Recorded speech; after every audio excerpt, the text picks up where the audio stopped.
Bro, the Jeffrey Epstein... Hey, let's be honest with ourselves right now. TikTok is a piece of shit and I don't use it ever. Ever since they introduced the shop, the app has disintegrated. Because you'll get one actual video, scroll, get a Rocket Mortgage ad, scroll again, and then get a video that's like, these balls that stick to the ceiling saved my life. Buy in the TikTok shop. Scroll again, see Logan Paul, who is still actively in the WWE, which is insane because he's gonna have another like crazy Japan incident. And then they're gonna have to give him the Chris Benoit treatment. And then scroll again and get another shill for the TikTok shop. And the cycle never stops. So in my expert opinion, 25% of TikToks are actual like enjoyable videos. And 70% are just ads. And if you're a smart little cookie, that doesn't add up to 100%. Because the last 5% of videos are what I like to call weird. Let's just call them weird. Mostly because they are just fucking demented. Meow. I'm a bad pussycat. And within that 5% of people, there's a certain subsection of mentally stable people that are making claims that are most likely true. Like draconian vampires secretly evolving to overthrow us when the inevitable day of reckoning besieges upon us. Pay attention, people. Pay attention. To be aware that we are affecting our own evolution by everything that we do. The babies we eat, the food we eat, the wars we fight. They're eating the babies and we need to prepare for the inevitable takeover. How many other types of human species are out there? We talking inside or outside of the ice wall? We were the only ones. Oh man, I mean, look, you got the Antarctic hominids for starters. I mean, their bodies are just flushed with white fur. They're incredibly strong, really kind of intimidatingly featured, if I'm being quite honest. Intimidating?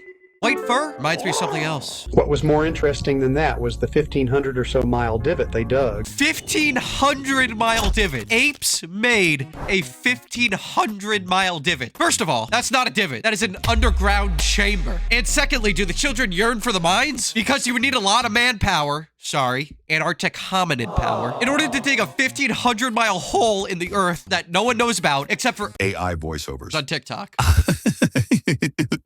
They did clarify, though, that this is a joke, but I'm inclined not to believe that. I mean, this comment does say there's many creatures like vampires, werewolves, oni, dragons, mythic beasts, and creatures. Mythic beasts. That's like fucking Bakugan. Also, I was on my computer on TikTok looking at these videos, and they now have a pop-out you can click, and then the TikTok just stays on your screen while you're doing something else. How great for the children. Basically, during this time, the veil between our realm and the other higher realms of existence is thinnest at this point, right? Everybody's been told that. No, they haven't. It's called the ambrosial hour. We wake up during the night, sometimes when our soul, aka our higher self, wants us to use this energy to be in the creator mode of this reality. Yeah, like creative mode in Minecraft. So if you ever play Minecraft, you know what the fuck I'm talking about. Why is it such a specific time? Like, it's not only when you're sleeping. It's only when the floating rock in space aligns with the sun to create the hours of an overnight Taco Bell that you separate from your conscious form. Actually, a great time for you to be in the purgatory. You're not dead, you're not alive, but you're on the other side. So if you work overnight shifts during the witching hour as like a security guard, basically you're fucked. And you're a walking corpse because your conscious form separated from itself and is stuck in purgatory with Michael Jackson because we all know that he's there. And you can't escape unless you de-op yourself. Did you not know that everything that we're doing is a dream right now? Yes! Life is a lie. And I'm a game. This lady's painted on third eye really came into play here. Oh.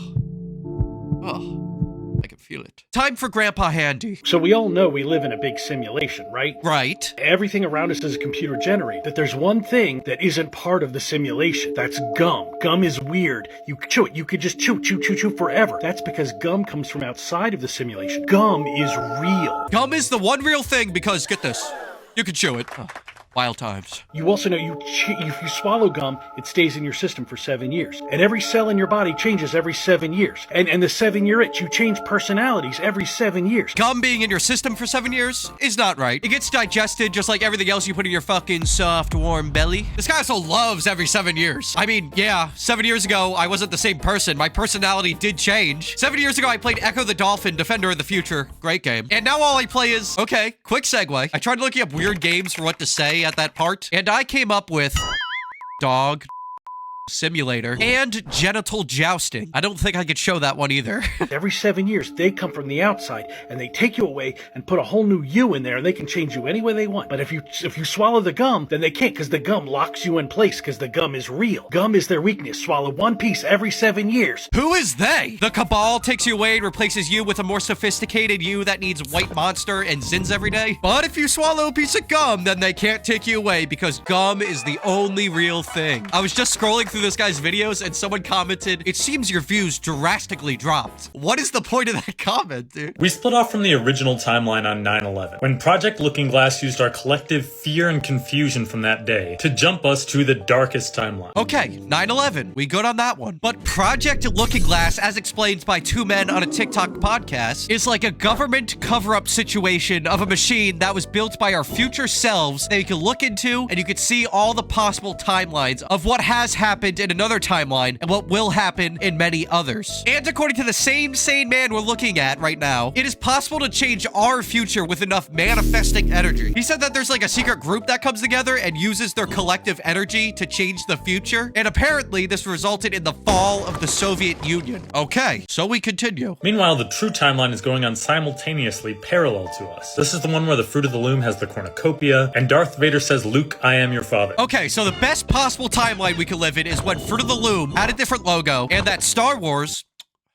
was as the heavens intended it. These two timelines remain separate until CERN turned on the Large Hadron Collider in 2009, making it the most powerful particle accelerator to ever exist. That's when the Mandela effect stuff started happening. That's when the timelines began to cross. 9 days after they fired that sucker up and it reached its peak luminosity, a blue spiral portal appeared in the sky over Norway. CERN is an organization that studies physics and shit, and in 2009 they did in fact use a Large Hadron Collider. Do not ask me what it does. And there was a blue light anomaly over Norway, but that has been said to be a Russian Bulava missile. However, CERN is located in Switzerland, so I don't know why the time gods chose Norway for this reality shifting moment. But because this happened, Mandela and his goddamn effect took over. Like when I was little, I asked my mom why the Chick-fil-A name changed, and she called me a dumbass, basically, but but I could have sworn it was misspelled like C-H-I-C, filet. There was no K.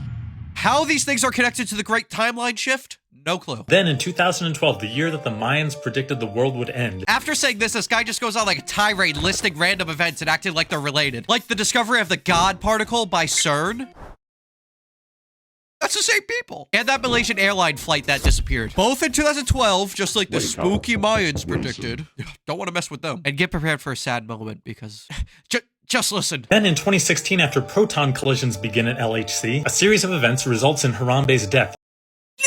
Also, in the dark timeline, I designated us as Earth 11080. Okay, get that through your thick fucking skull. OceanGate happened where an intelligent man piloted a submarine with a bootleg Xbox controller, and it unexpectedly imploded. But in the good timeline, none of this happens. Harambe lives, Fruit of the Loom gets their cornucopia back, and capitalism falls. If you live in America, watch the fuck out. However, this guy did try to get us to shift back into that good reality in 2024, but unfortunately he failed. And now I have to buy his book about all of this, just so I don't fall to the dark side. Oh no.